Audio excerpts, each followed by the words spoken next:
na ng 17.71 trillion pesos. Botohan sa sufficiency and substance sa impeachment laban sa Pangulong BBM, ipinagpaliban, itutuloy ngayong araw. Senator Logarda ipinagtanggol ni Senator Ping Lacson sa isyu ng kudeta laban sa Senate presidency. Majority Leader Sandro Marcos isinusulong ang no work, no pay sa mga mambabatas. Pagpatay sa babaeng pulis sa Tanak itinuturing ng DILG na case closed na. LPA na nasa labas ng Philippine Area of Responsibility naging Tropical Depression Basyang, maaaring maglandfall sa Eastern Mindanao o Eastern Visayas sa Huwebes o Biyernes. Kasama pa rin natin ang buong radyo natin FM nationwide, ang ating mga action radio station sa Luzon, Visayas at Mindanao. 91.7 BNFM Radio sa Cebu at 94.3 FM sa Jensen. Bagong balita, bagong impormasyon, kasama si Kuya Angelo Palmones. Magandang umaga, Pilipinas! Sa detalye ng mga balita, pumasok na ng Philippine Area of Responsibility ang low pressure area o sama ng panahon. Ito ay naging ganap na Tropical Depression Basyang. Nag-iipon ng lakas habang kumikilos pakanluran. Ayon sa Pag-asa, inaasahang lalakas pa ang bagyo at aakyat sa storm category ngayong araw. Batay sa pagtaya ng Pag-asa, maaaring itaas ang storm signal number 1 sa Caraga ngayong araw at umakyat pa ng hanggang signal number 2. Asahan ang unti-unti pang paglakas ng bagyo habang nasa Philippine Sea at magiging tropical storm bukas. Pagkatapos nito ay unti-unti itong hihina pagsapit ng Biyernes na laman sa land interaction. Ang sentro ng Bagyong Basyang ay huling namataan sa layong 765 kilometro east ng northeastern Mindanao. Ito'y kumikilos ng pa-westward sa bilis na 10 kilometro bawat oras. Ako mabagal. At may lakas na hanging 55 kilometro bawat oras malapit sa gitna. Ang pagbugso umaabot na ng 70 kilometro bawat oras. Inaasahan tatama sa kalupaan sa Silangang Mindanao o sa katimugang bahagi ng Silangang Visayas ang Bagyong Basyang pagsapit ng Huwebes bukas po yan ng gabi o Biyernes ng umaga. Kahapon makausap nga natin si Alzal Aurelio. Sabi niya within that day nga o pwedeng maging Bagyong Basyang. Nagalok ang Department of the Interior and Local Government ng 1 milyong pisong pabuya sa pagkakaresto sa gunman at 6 na suspect sa pagpatay at pagbaon sa isang pulis sa septic tank sa Malolos, Bulacan. Sa press briefing sa Campo Crame, sinabi ni Interior Secretary John B. Cremulya, kabilang sa mga may patong sa ulo ang umano'y gunman na si Mon Salamat at ang kasamahan nitong pumatay kay Police Staff Sergeant Renato Casungay Jr. Hawak na ng otoridad ang 4 na suspect sa krimen kasama ang pulis na si Corporal Vivencio Abalos na hindi inaksyonan ng reklamo at hindi umaresto sa gunman. 7 araw nang nawawala si Casungay bago ito natunton sa lugar ng krimen matapos magbigay ng impormasyon ng isang testigo. Nagugat ang krimen matapos mahuli ni Casungay ang tauhan ni Oliver Mauricio, isang high-value individual sa illegal na droga at may-ari ng bahay na pinangyarihan ng krimen. Pumasok na ang Commission on Human Rights sa kaso ng veteranong periodista na umano'y walang basihan sa pagkakadawit sa kanya at sa kanyang anak na lalaki sa brutal na pagpatay sa pulis na itinapon sa septic tank sa Malolos City, Bulacan. Ito'y matapos makipag-ugnayan na mismo sa PTOMS o Presidential Task Force on Media Security sa Commission on Human Rights dahil sa malinaw na isa na naman itong kaso ng panggigipit sa mga mamamahayag na bumabatiko sa ilang opisyal na gobyerno. Sa panayam ng piling miyembro ng media, nagpahayag ng kalungkutan at pag-alma si Mauricio matapos maisama ang kanyang pangalan kasama ang kanyang anak sa isang karumaldumal na krimen. Hinala ni Mauricio may kumukumpas na mataas na government official sa Bulacan dahil lantad siyang kritiko ni Bulacan Governor Daniel Fernando. Walang audio. Batay sa record ng Malolos City Police, January 24 nang mawala si Police Corporal Renato Casungay Casungay. January 28 na umamin ang isang police asset na sa isang pulis na siyang pumatay habang January 31 naman ang matagpuan sa septic tank ang labi ng pulis. Nagtataka si Mauricio kung bakit bago pa na-recover ang bangkay ng pulis ay inaresto na ang kanyang anak na si Oliver Paul. Sa ngayon ay nagpadala na sa Bulacan ng mga special investigator ang CHR para sa isasagawang investigasyon lalo pat nakikita umano na mayroong pisikal na pagtorture sa naarestong anak ni Mauricio para mapaamin sa krimen. Itinuturing naman ng Department of the Interior and Local Government na case closed na ang insidente ng pagpatay sa isang babaeng pulis at ang kanyang anak matapos maaresto ang 4 na suspect. Sa press briefing, sinabi ni Interior Secretary Jun B. Cremulya, ihahain na ang kaukulang demanda laban sa mga suspect at tinawag itong isang slam dunk case. Ang mga biktima ay si Police Senior Master Sergeant Diane Marie Mollenido at ang kanyang 8 taong gulang na anak na si John Ismael, parehong itinapong ng mga lalbi sa magkahiwalay na lugar sa Luzon. Natagpuan ang bangkay ni Mollenido noong January 24 sa isang sapa sa Bulacan. Ang labi naman ng kanyang anak ay natuklasan Enero 29 sa Tarlac. Naging motibo niya ng pagpatay ay pera matapos na lokohin ang suspect na si Pia Katrina Panganiban at ang kanyang asawang dati ring pulis na si Christian Panganiban ang biktima. Nabatid na bibili sana ng sasakyan si Mollenido kung saan nagbigay na siya ng paunang bayad. At ibinenta din ito ang kanyang Toyota Innova upang ipandagdag sa bibilhin. Ngunit na-scam siya ni Pia Katrina. Ayon kay Cremulya, pinaslang umano ang mag-ina sa loob ng bahay ng mga suspect habang naroon sa ang kanilang 3 minor de edad na anak na isinama pa umano ng itapon din ang mga bangkay. Nang iyang mga magulang to, ano ha? Nasa kustudiya na rin ng pulisya ang kasambahay ng mag-asawa at kapatid ni Christian Panganiban. Hindi pa absuelto ang mister ng pinitay na si Police Senior Master Sergeant Diane Marie Mollenido. Ayon kay Interior Secretary John B. Cremulya, sinisili pa nila ang posibleng papel sa krimen ni Police Senior Master Sergeant John Mollenido matapos nitong ipakremate agad ang bangkay ng kanyang asawa. Bukod dito, pinagtatakal rin ni Cremulya ang kawalan ng emosyon o remorse ni John na hindi man lamang ito nakita ang umiyak, nagalit o nalungkot. Dahil dito nananatili pa rin sa kustudiya ng mga pulis si John. Bilang reaksyon, maring itinanggi naman ng kampo ng naturang pulis ang anumang pagkakasangkot niya sa krimen. Ayon kay Attorney Cristobal Rimando, legal counsel ni John, walang ebidensyang nakakalap sa investigasyon na magpapatunay na may kinalaman ng kanyang kliyente sa naturang karumal-dumal na krimen. Hinostes ng isang lalaki hindi umano'y gumagamit ng illegal drugs ang kanyang misis matapos magtalo dahil sa sinanglang alahas. Nangyari ang insidente sa loob mismo ng bahay ng mag-asawa sa Egypt Street, Jordan Heights Subdivision, Barangay 167, Caloocan City. Tutubusin na sana ng biktima ang alahas na isinanla ng suspect ngunit nawawala ang pera.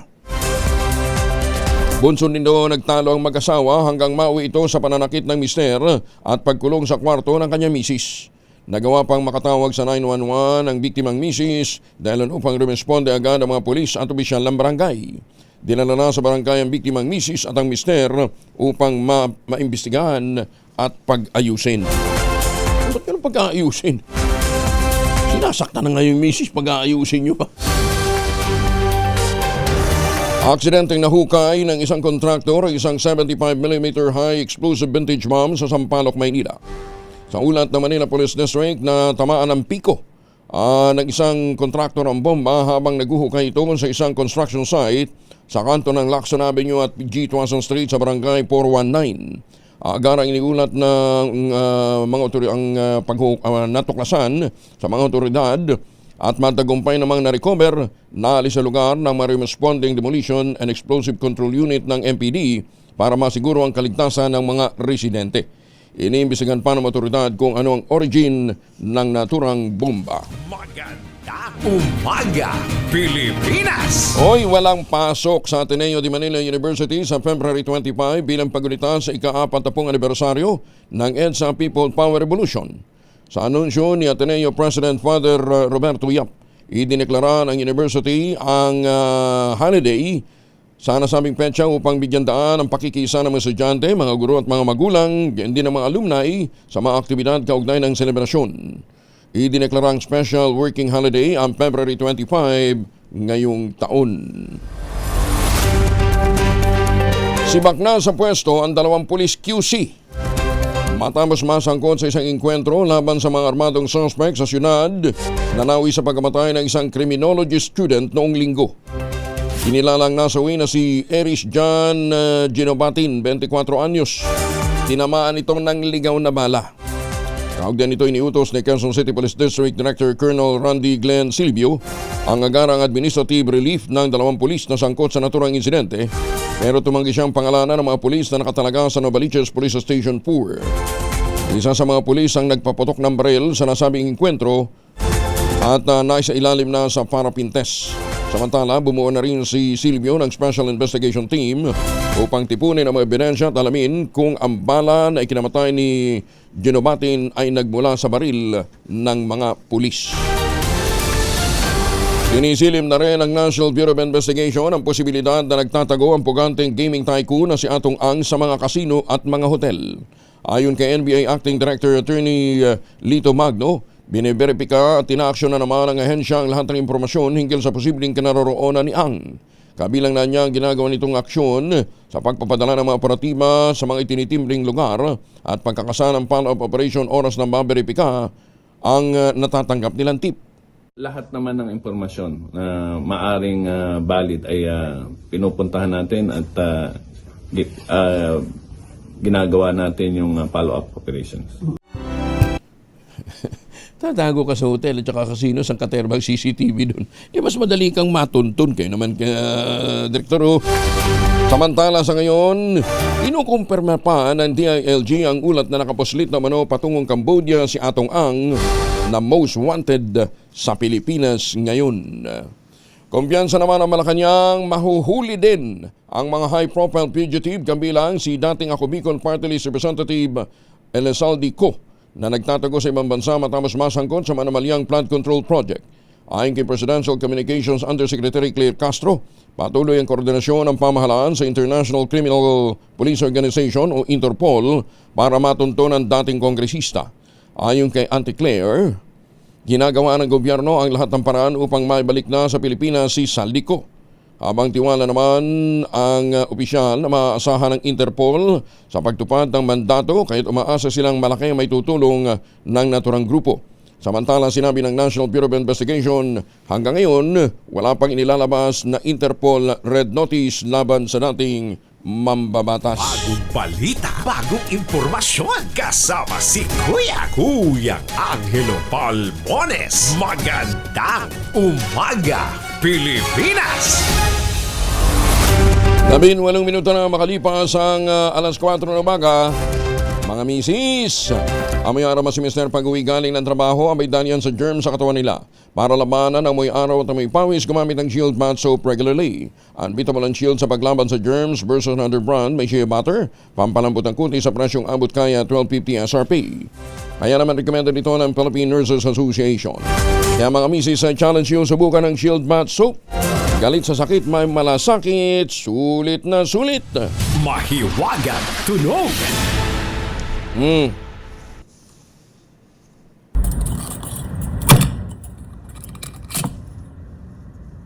Yan. Basta yan, ginagamitan ng kandila. Ayan ha, giveaway na yan ha, ginagamitan ho ng kandila. Ako, magba-Valentine's pa naman. Yung iba gumagamit lang ng kandila. Hindi, para dim light. Basta ginagamitan ng kandila. Magandang umaga kay Senator Lito Lapin. Supremo, good morning. Ayan. Hihirapan daw silang hulaan ang ating mahiwagang tunog. Ang inyong pong mga sagot, ipapadala po ninyo sa 0919-282-6485. Sundin pa rin ang tamang format po ng pagte-text, empty space, name slash, address slash, contact number slash, at ang inyong sagot. Isang beses lamang po maaaring mag-text sa ating text line gamit ang inyong mobile number. Sa mga sasagot online, kinakailangan meron po kayong sharer badge. Ayan ha. So habang naliligo kayo, gamit ang Shield Bath Soap at dahil brown out, gumagamit ng kandila, hulaan ang ating mahiwagang tunog. Nagkakahalaga ngayon ng 7,000 piso. Magandang umaga, Pilipinas! Ay, teka, hindi. 7,000 ba? Wednesday na ngayon eh. Magkano ba nung February 2? 5, 6, 7, 8 na. Hindi. Hindi, tama. 4 pa lang pala ngayon. Huwag yung ina-advance. 7,000 pa lang ang premyo, ha? 7,000 lamang ang premyo. Magandang umaga, Pilipinas! Magandang umaga sa mga suki natin dyan sa Belgium. Magandang umaga din sa mga taga New Jersey. Good morning, Ma'am Evan Lang, ha? Dyan po sa Las Vegas, Nevada. At magandang umaga sa mga taga Abulug, Cagayan na imbag na bigat. Magandang umaga, Pilipinas! Inanunsyo nga po ng Philippine Amusement and Gaming Corporation of PAGCOR, bukas na tumatanggap na sila ng mga entries para naman sa 2026 PAGCOR Photo Contest. Ang tema ngayong taon ay Kids at Play. Nalayong ipakita mga simpleng tagpo na sumasalamin sa pagiging masayahin ng mga bata at mga asal na natutunan sa simpleng paglalaro. Bukas po ang patimpalak sa lahat ng mga Pinoy photographers, mga amateur at mga professional, may edad na 16 years old pataas. Pero yung mga minor de edad na mga participants sa finals, kailangan magsumite ng pirmadong waiver mula sa mga magulang o legal guardian bilang pahintulot sa PAGCOR na gamitin ang mga larawan para sa contest-related promotional purposes. Ayan, ha? So, doon ho sa mga gustong magpadala ng entry, 16 years old and above. Sa paglalaro, nagsisimula ang pangarap. Sa paglalaro na huhubog ang kanilang kinabukasan ayon kay Chairman Al Tengco ng PAGCOR. May 3 kategorya ng patimpalak na pwede yung salihan, conventional, mobile at drone. Ayan, ha.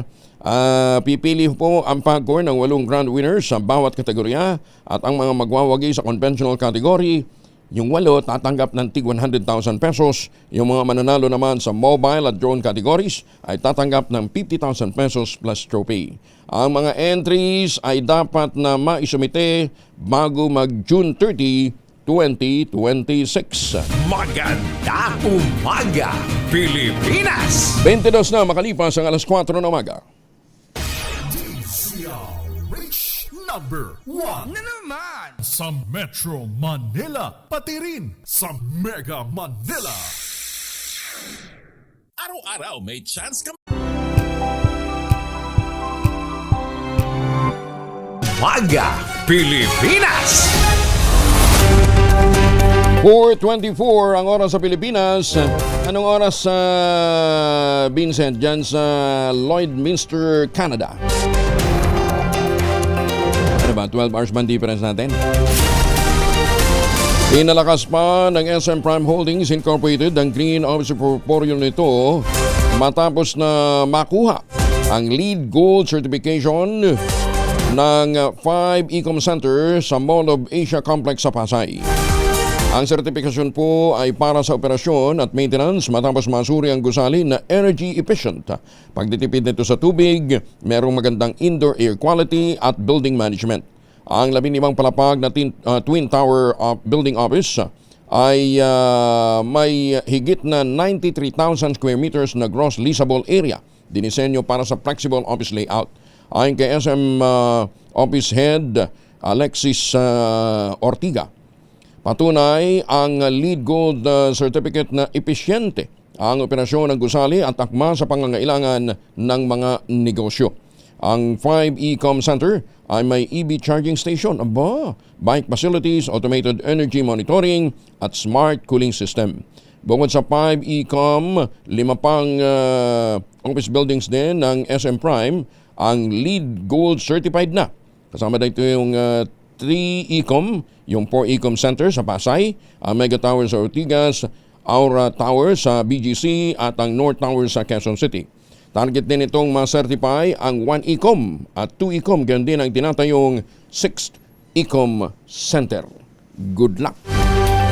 Pero nyo, gano'n naman talaga dapat eh. Dapat ho yung mga ano natin mga buildings mo natin dito sa Pilipinas environment friendly. Nang sa gayon ay mapangalagaan natin ang kalikasan. Obo, ngayon pala ay 1:24 dyan ng hapon sa Canada. 1:24 ng hapon sa Canada. Magandang umaga din sa mga suki natin dyan sa Alberta. Barangay Konsihal, arestado sa anti-drug bypass operation sa Mati City, Davao Oriental. Lupit. Dati konsihal na ngayon. Ano to, nagbebenta na rin ng drugs. Detalye na balita mula kay Jun Soter mula sa Action Radio. May buntag ni mo, Jun. Mayong buntag usab Kuyang Angel, arestado ang isang inconvent barangay konsihal sa isang bypass operation na isinagawa ng Philippine Drug Enforcement Agency o PDEA Regional Office 11 sa pamamagitan ng Davao Oriental Provincial Office, katuwang ang Police Regional Office 11, Regional Intelligence Unit at Mati City Police Station noong Pebrero 2, 2026 bandang alas 8:50 ng gabi sa Magsaysay 17-4P Barangay Central, Mati City, Davao Oriental. Kinilala ang suspect sa alias Nawad, 52 anyos at kasalukuyang barangay konsihal ng Barangay Lawigan. Ayon sa PDEA, nadakip ang suspect matapos magbenta ng isang pakiti ng hinihinalang shabu na nagkakahalaga ng 1,000 pesos sa isang PDEA operative na nagsilbing pusher buyer. Nakumpiska rin mula sa suspect ang isa pang pakiti na naglalaman ng hinihinalang shabu, ilang drug paraphernalia at ang minarkahang bypass money na ginamit sa operasyon. Kasalukuyang nasa kustudiya ng mga otoridad ang suspect at ihahain laban sa kanya ang kaukulang kaso dahil sa paglabag sa Republic Act 9165 o ang Comprehensive Dangerous Drugs Act of 2002. Ito si Jun Soter para sa DZRH. Una sa Pilipinas, una sa Pilipino. Daghang salamat, Jun Soter mula sa Action Radio Davao. 4:28 ang oras sa buong kapuluan. O mga mamis, pwede tayong mag-laundry day today dahil baka mamayang hapon panahon naman tatama ang bagyo sa may bandang Mindanao. Kunoto ka ba kapag makapit, madikit at malupit ang mantsa? All you need is Pride. Ba't mapahirapan ang self-con sa Pride? Easy at worry-free naman ang laundry. Sa triple stain away formula, tanggal ang matitinding mantsa based on test sa chocolate, mud and sabanon cotton. Gawa po ito ng ACS. Street level individual drug suspect din timbog matapos mahulihan ng shabu sa kanilang bahay sa San Jacinto, Pangasinan. Detalye na balita mula kay Freddy Pajardo, RH38, Masantos siya kabasani at kamin sa ating mga kababayan dyan sa Pangasinan, Freddy. Masantos siya kabusan Kuyang Angel. Natimbog ang 38 anyos na street level individual, vulcanizer at residente ng barangay Makayog sa Jacinto, Pangasinan matapos na makumpiska sa kanilang tahanan ang 10.76 grams na hinihinalang shabu na may street drug price na 73,168 pesos na nakasilid sa 6 na heat-sealed transparent plastic sachet. Sa ulat ni San Jacinto Chief of Police Major Napoleon Velasco Jr., alas 11 ng gabi nagsilbi ng search warrant na pinalabas ng RTC Dagupan City ang kanyang mga tauhan sa bahay ng suspeka kasamang ilang barangay official sa lugar nang halugugin ang bahay nito at dito nasamsam mga illegal na droga at hindi ito nakapalag ng arestuhin. Kasong paglabag sa Republic Act 9165 Comprehensive Dangerous Drug Act of 2002 ang kinakarap nga ng suspek na kasalukuyang nasa kustudiya ng San Jacinto Police Station. Mula sa Action Radio Pangasinan, ito si Freddy Fajardo, RH38, taguulat para sa DZRH, una sa Pilipinas, una sa Pilipino. Maraming salamat, Freddy. Maganda umaga, Pilipinas! 29, alas 4:30 ang oras sa buong kapuluan. Nakikita na ng Bureau of Customs ang target itong 513 million pesos o pesos na kita para sa buwan pa lamang ng Enero ngayong taon. Ito matapos makakolekta ng aabot sa 80.74 billion pesos ang ahensya para sa unang buwan pa lamang ng 2026. Mas mataas ito ng 1.490 billion o 1.9% kumpara sa naitalang 79.25 billion pesos kaparehong panahon noong 2025. Para kay Customs Commissioner Ariel Nepomuceno, sumasalamin ito sa patuloy na pagsisikap ng mga tauhan ng BOC. Yan din sa isinasagawang reforma sa loob ng ahensya. Refleksyon din niya ito ng dedikasyon ng kawanihan at ng mga katuwang na ahensya ng gobyerno alinsunod sa direktiba ng Pangulong Bongbong Marcos tungo sa matatag na ekonomiya at seguridad ng publiko. Itong Enero, umabot ng 66 naman ang nahuli ng ahensya at na 886.8 million pesos ang nasamat na mga kontrabando at mga smuggled na mga produkto. Congratulations! Samantala, ang muling pag-angkat ng Pilipinas bilang pag-angat, hindi pag-angkat Ang muling pag-angat ng Pilipinas bilang ikalawang pinakamalaking exporter ng saging sa mundo ay hindi lamang isang tagumpay sa ranggo. Ito rin ay patunay sa agrikultural na ahensya ng bansa. at nagsisilbing tulay para sa mas agresibong pagpapalawak ng export. Ayon kay Agriculture Secretary Francisco Chulaurol Jr., kinukumpirma ng pinakabagong ulat ng Food and Agriculture Organization o FAO na epektibo ang interbensyon ng pamahalaan.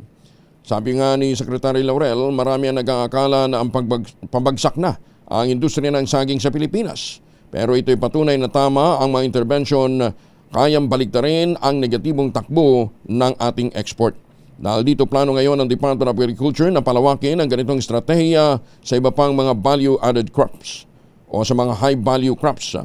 Iniuugnay ng FAO ang pagbangon ng sektor sa malaking pagtaas ng supply ng saging sa Pilipinas, kasunod ang pagbangon mula sa pinsalang dulot ng masamang panahon at mga sakit sa pananim nitong mga nagdaang taon.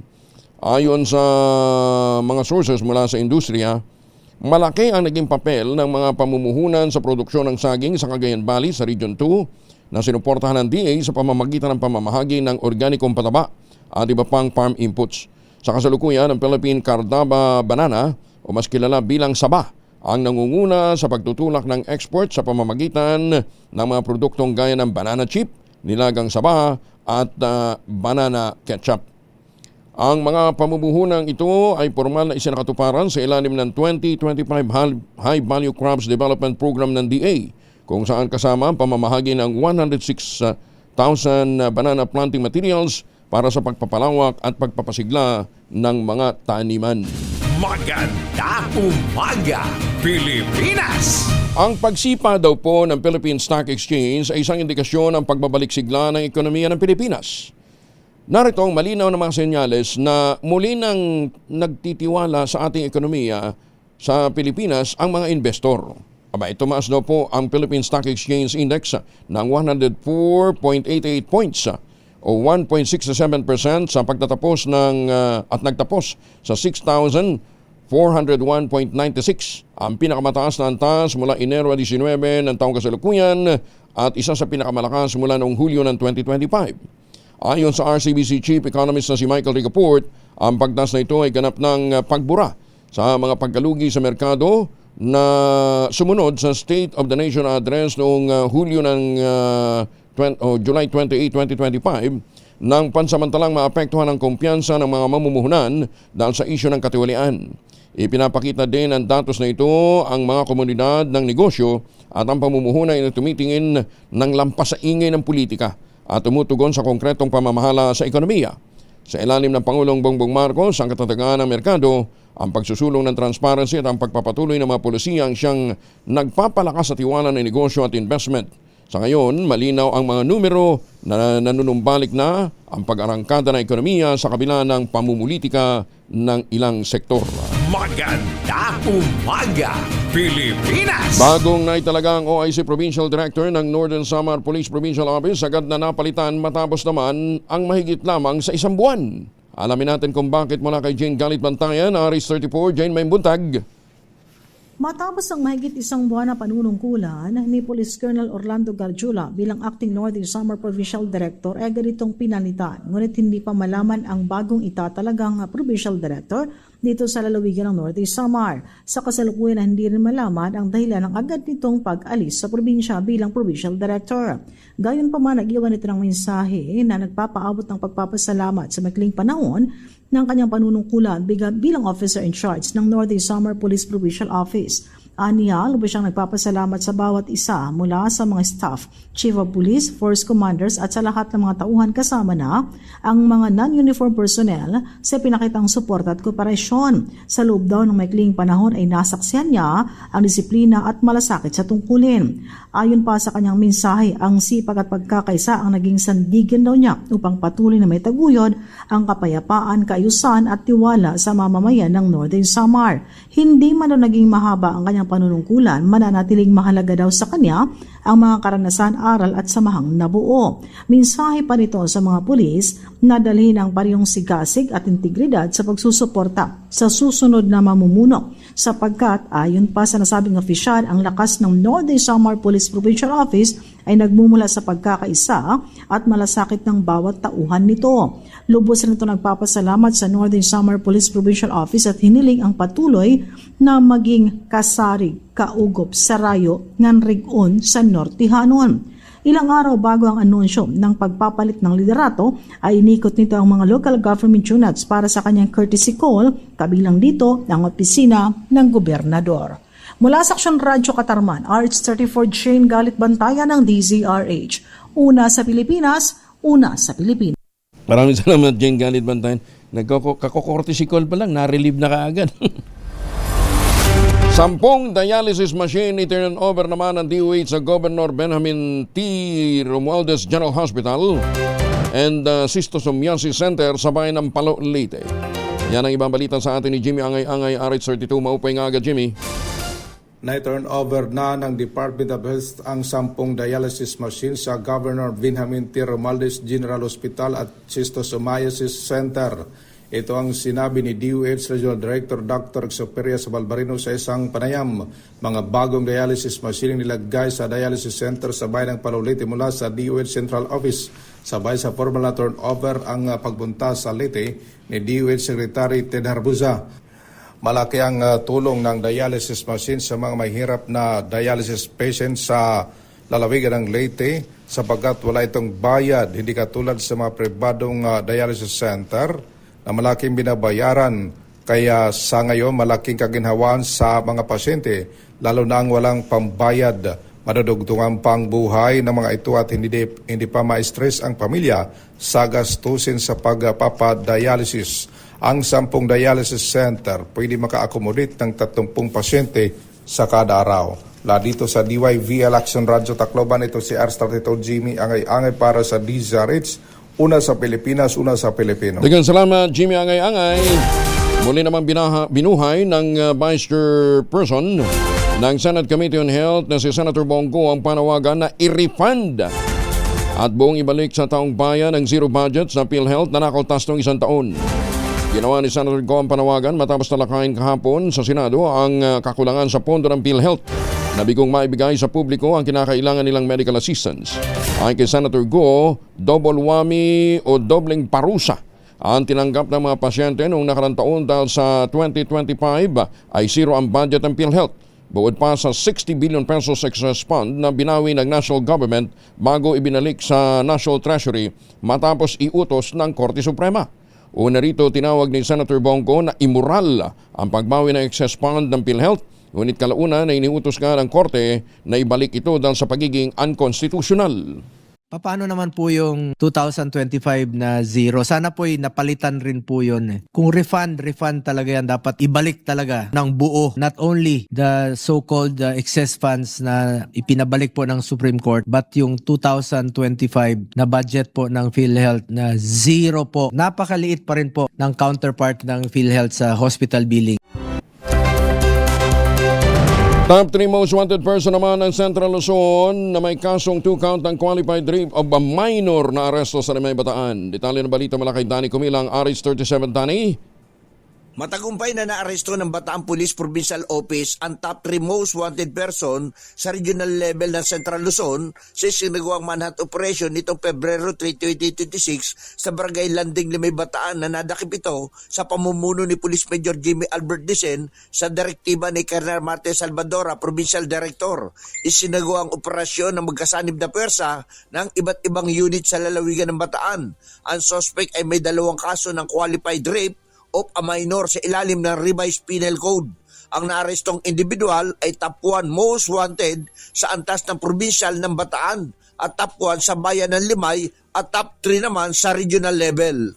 Danny Kumilang, RH37, DZRH, una sa Pilipinas, una sa Pilipino. Maraming salamat, Danny. May paaba kayungan sa mga suki natin dyan po naman sa Pampanga. Pinalakas pa ni Education Secretary Sani Angara ang pakikipag-partner sa simbahan at sa mga civil society group upang maabot ang mga underserved learners. Bahagi na mas malawak na reforma para ilagay ang mga mag-aaral sa sentro ng edukasyon. Ang tinutukoy ni Secretary Angara ay ang mga mahihirap na gustong matuto ngunit hindi makapag-aral dahil sa kahirapan, kulang sa oportunidad at madaling huminto sa pag-aaral. Sa kanyang talumpati sa 42nd National Social Action General Assembly of Caritas Philippines sa Tagaytay City, binigyan din ni Angara ang reforma sa edukasyon na nangangailangan ng tuloy-tuloy na presensya ng mga komunidad.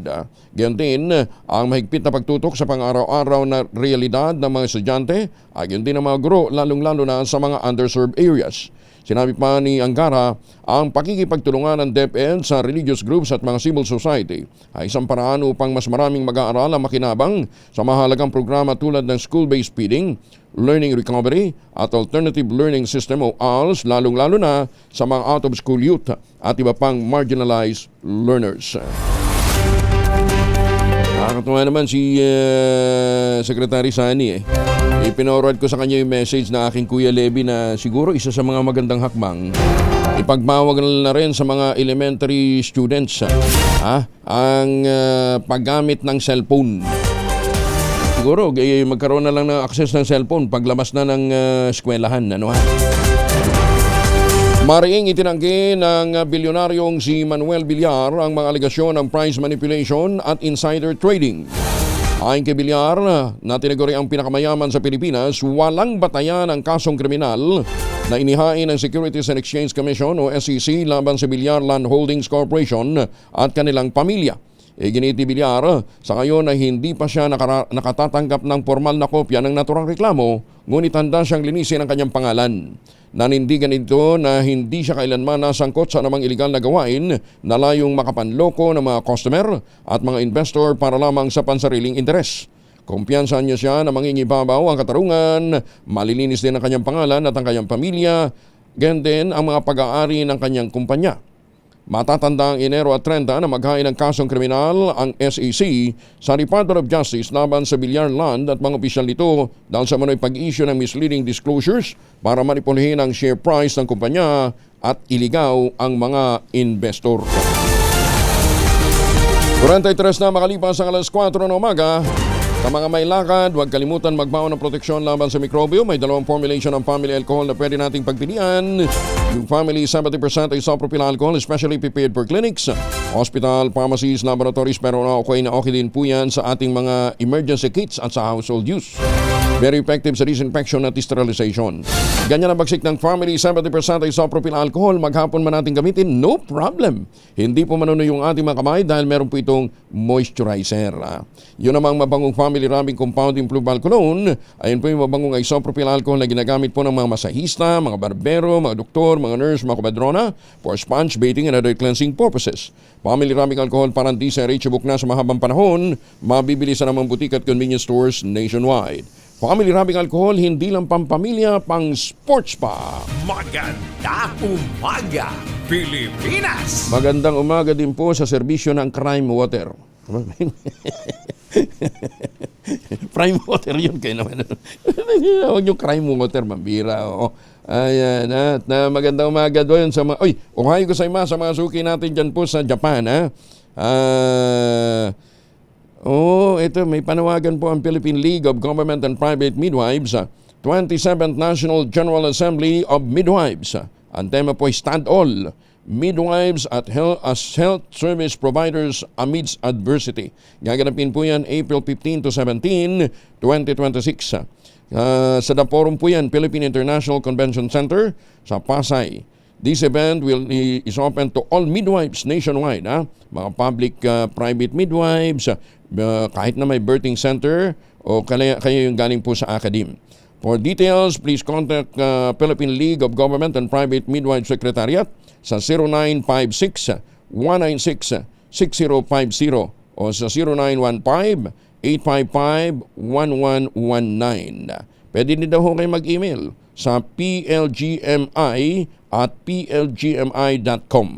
Applied for CPD units. Maganda umaga, Pilipinas! Ayan.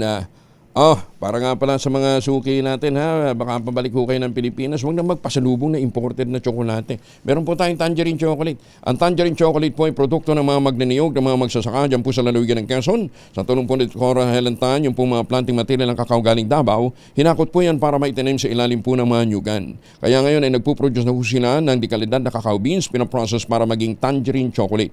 Available yan sa 0919-095-5935. Pero check din ho ninyo nyo ha, kasi may mahigit 10 variants po ang tangerine chocolate. Ng mga raw material ay galing din po sa ani ng ating mga magsasaka. I-check po ninyo sa tangerinechocolate.ph. At sabi nga po ni Dr. Helen Tan, sino bang magmamalasakit sa Pilipino kundi ang kapwa Pilipino? Kaya sa bawat tangkilik natin ng tangerine chocolate, pinalalakas natin ang loob ng ating mga magsasaka, pinalalakas natin ang ating lokal na ekonomiya. Tangerine chocolate 100% gawang lokal, but taste and looks global dahil tinulungan ito ng DTI at ng DOST. Tangerine chocolate 100% gawang atin, pakiusap po ni Dr. Helen Tan, ating tangkilikin. Maganda umaga, Pilipinas! 47 makalipas ang alas 4. DZRH number 1 na naman sa Metro Manila, pati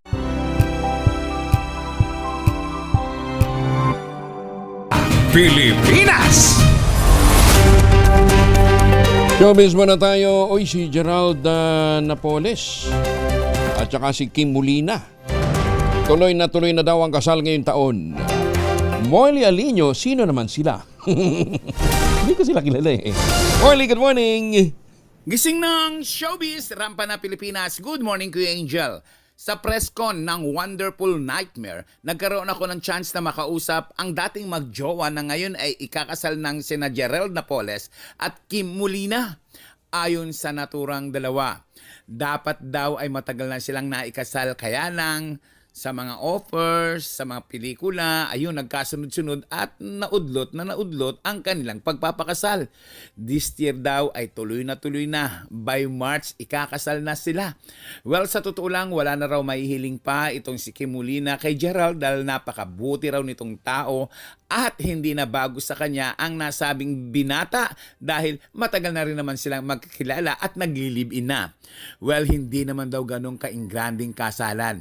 Pero, tiyak na ikararangal ng kanilang pamilya ang magaganap na kasalan sa kanila nitong si Gerald. Ayon pa rin kay Kim, sobra daw silang nagmamahalan, although paminsan-minsan nag-aaway, pero hindi ibig sabihin nun ay galit na ang isa't isa sa kanila, kundi yung parang lambing-lambingan lang nila. Sa kabuuan, handang-handa ng magpakasal itong si Kim Molina kay Gerald Napoles. Mrs. Napoles na siya. Yan ang ating DZRH Showbiz Status News. Ako po ang inyong RH47, Morley Alinio para sa DZRH, una sa Pilipinas, una sa Pilipino. Babu! Maraming salamat, Morley. At teka muna, nasa linya na natin si Director Toto Bacolcol ng PBOX. Director, good morning. Yes, sir. Good morning din po sa iyo. Tuloy-tuloy pa rin pala yung swarming. May mga nararamdaman pa rin paglindol dyan sa may bandang Sultan Kudarat?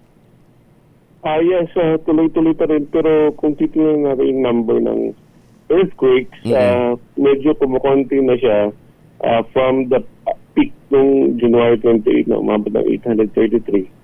Nasa kahapon, nasa 83 na lamang. 82 sa maghapon? Ito. 83. And then, wala nang masyadong naramdaman. Isa na lang ang earthquake na naramdaman. Oo. Pero mga anong intensity yung mga naramdamang 83 kahapon? Intensity 1. Intensity 1. Oo. So yung ma-instrumental intensity natin na nakatunog, nakaramdam. That's right. Okay. Yes. Pero nininervyos pa rin kasi yung mga kababayan natin. Ayaw pang magsiuwi ng iba. Well, hindi naman natin sila kasi yung 1976 earthquake, naalala pa rin nila. Marami pa rin kasi it was just 50 years ago. May mga, marami pa rin nakaalala nun. So, we can't blame them for being extra cautious.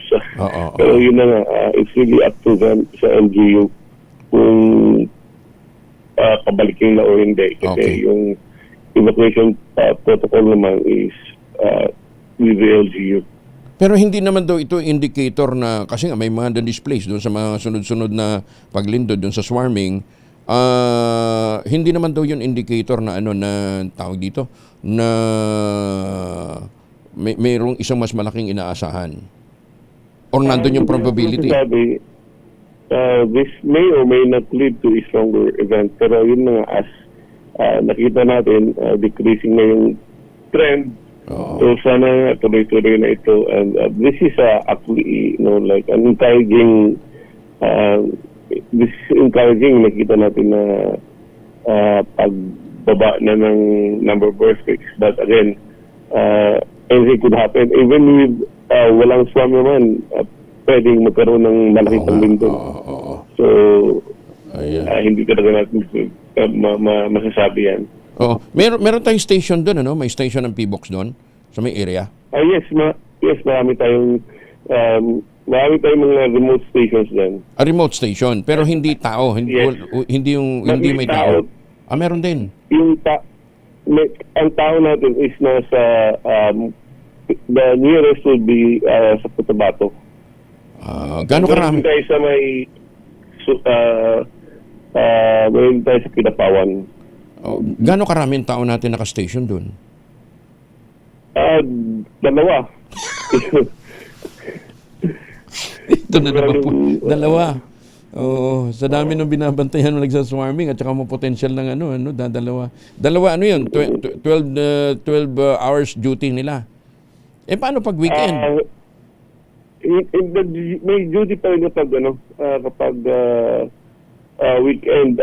Pero ang kasi, via satellite din naman yung mga stations natin. So nakikita rin natin sa main office. So dito sa main office, talaga yan, 24/7. Pero ang dami, ilan ang kulang nung dalawang yun? Ideally, dapat ilan? Ideally, dapat at least 4 yung tao. So, kasi mahirap naman yun, 24 hours.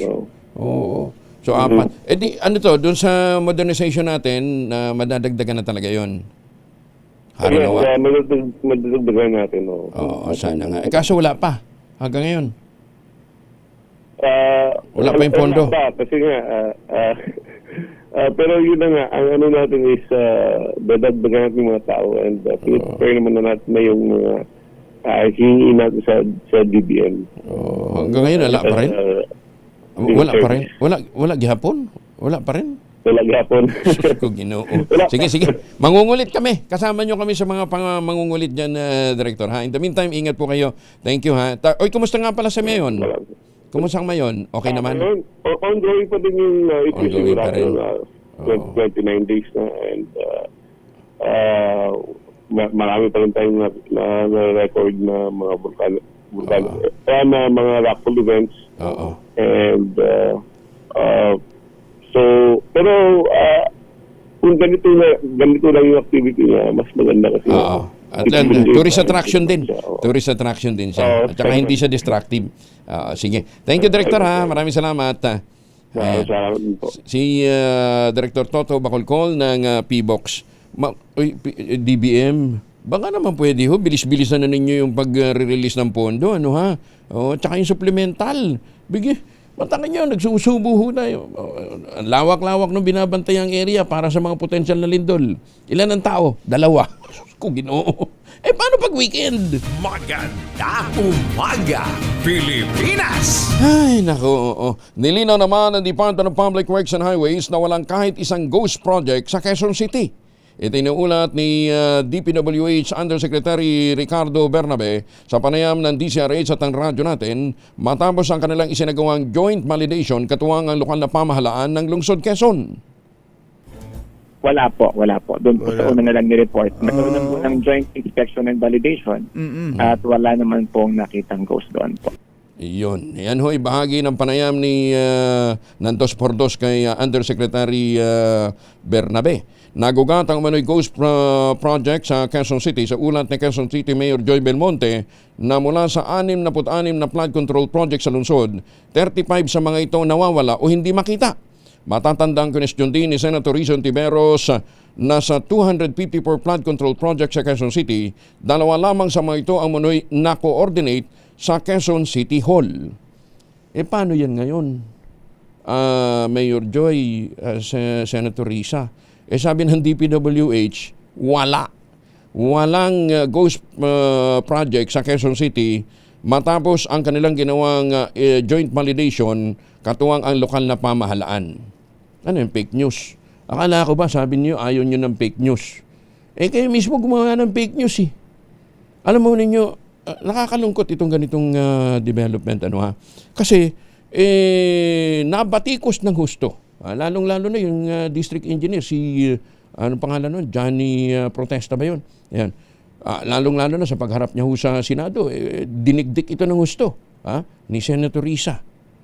Hindi kaya you owe an apology to this gentleman? Paano yung mga anak nito na napulaan, di ba? Nabatikos, nakantsawan dahil sa mga maling paratang sa kanilang magulang. Di ba? Ako, gagawa ko ng public apology kay dun sa sa district engineer na yun kasi ginamit ho namin yung balita ni Mayor Joy hindi naman namin alam na fake news pala or ano ba kung sino man pong nag-feed ng kanyang ng ganong impormasyon na hindi nila binalidate na pwede naman sana nilang i-check, di ba? Katuwang yung mga ahensya na dapat na mag-validate. Ako ho'y humihingi ng paumanhin na nagamit ho namin yung fake news. Kung naging bahagi man ho kami kung paano kayo naalipusta sa lipunan at napagbintangan, patawarin niyo ho sana kami. Pero sana pakiusap din natin dito kay Mayor Joy Belmonte ng Quezon City. Humingi din ho kayo ng paumanhin doon sa mga taong kinulapulan ho ninyo ng mga paratang, binato ninyo ng putik na wala naman palang katotohanan. Diba? Ganun Nung nagpaparatang, nagpe-presscon. O ngayon, na hindi naman pala totoo, bakit wala man lang kayo kahit katiting na statement na nagsasabing humihingi kami ng paumanhin sa mga pamilya ng mga naturang opisyal dahil sila ay nakulapulan namin ng mga batikos at mga puna na hindi naman pala totoo. Diba? Kunin nyo yung report ho ng DPWH at yun ang maging basihan ng inyong paghingi ng public apology. Hindi naman ho hindi naman ho masama na humingi ka ng paumanhin. Ako nga po, sinasabi ko ngayon, paumanhin ho, doon sa mga nakulapulan ho ng mga batikos, ng mga puna, napagbintangang mga kawatan, anomalya, ang mga proyekto. Ginamit lamang ho naming basihan yung report ho na nanggaling naman kay Mayor Joy. Kala ko ba ayaw niyang fake news? Maganda umaga, Pilipinas! Tapos kayo ang promotor ng fake news. Blacklisting ng mga kontraktor na sangkot sa manumalyang mga proyekto. Tuloy, ayon sa Malacanang. Detalye na balita mula kay Let Narciso, RH14. Let, good morning. Nagpapatuloy umano ang blacklisting ng pamahalaan sa mga kontraktor na sangkot sa maanumalyang flood control at iba pang infrastructure projects ng gobyerno. Ayon kay Palace Press Officer Claire Castro, batay sa datos ng Philippine Contractors Accreditation Board, may 16 na contractors ang nasa proseso ng blacklisting at 4 sa kanila ang tuluyan ng natanggalan ng lisensya. Sinabi rin anya ng Department of Public Works and Highways na mahigit 60 contractors ang maaaring maharap sa parehong parusa kapag napatunayang may pananagutan. Tiniyak naman ng palasyo na hindi maaantala ng blacklisting ang mga proyektong pang-infrastruktura dahil marami pa ring matitino at maaasahang kontraktor.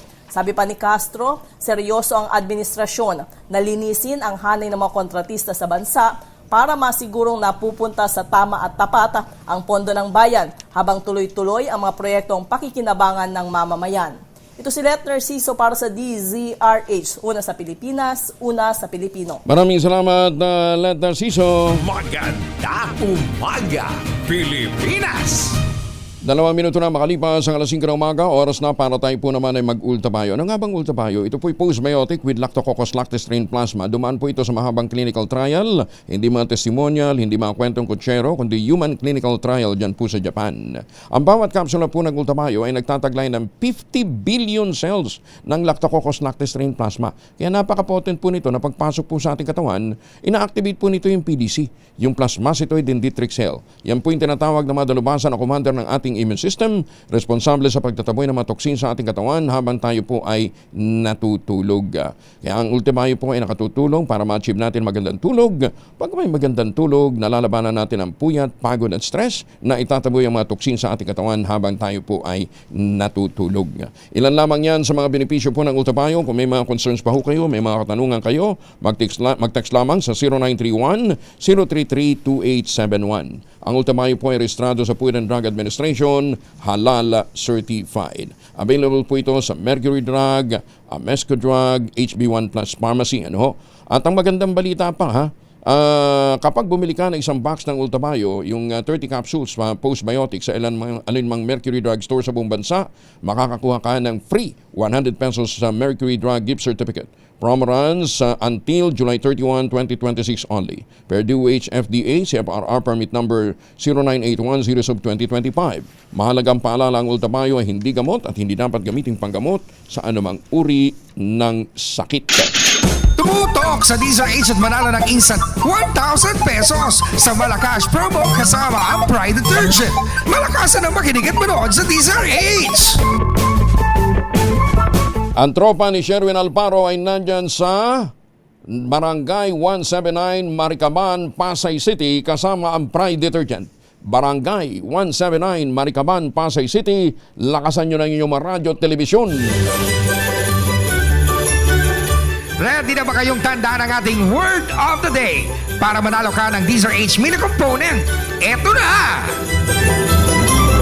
Ang ating word of the day ay sporadic. Yan, sa Tagalog ay kalat-kalat. Sporadic, kalat-kalat. Sa Kapampangan pala, ang ibig sabihin ng sporadic ay makasabwat. Maraming kasabwat. Hindi. Makasabwat daw po yun sa Kapampangan. Naibag na bigat kada kayo amin sa mga suki natin dyan po naman sa Ilocos. Maganda umaga, Pilipinas! 5 minuto makalipas ang 5:00.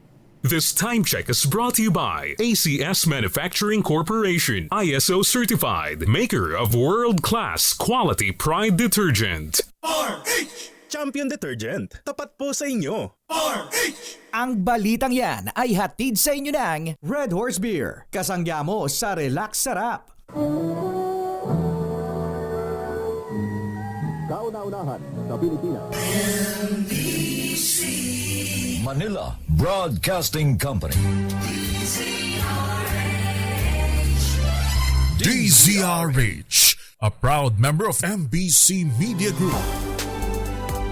Bagong balita, bagong impormasyon, kasama si Kuya Angelo Palmones. Magandang umaga, Pilipinas!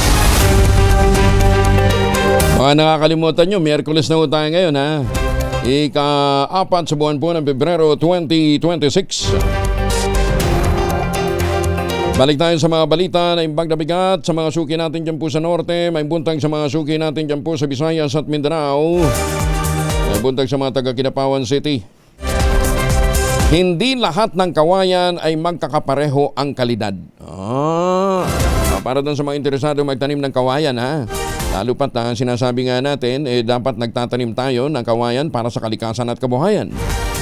Patakin ho ninyo, ang ini-import natin kawayan, ang dami-dami. Yung toothpick, yung mga chopstick, na ini-import natin, samantalang po pwede naman tayo magtanim.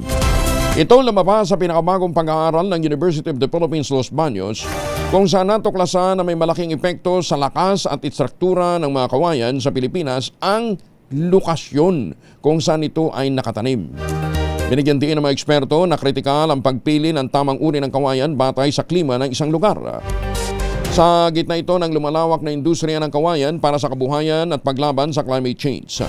Lain ng pag-aaral ng UPLB na magsilbing unang hakbang sa pagbuo ng isang gabay para sa mga lokal na mga magsasaka upang malaman kung anong species ang magbibigay ng pinakamagandang ani at kalidad na materyales. Sinuri ng mga mananaliksik ang 3 pangunahing uri ng kawayan na mahalaga para sa komersyo. Yung kawayan tinik o Bambusa espinosa, giant bamboo o yung Dendrocalamus asper, at saka yung kawayan bolo, yung Gigantosula levis.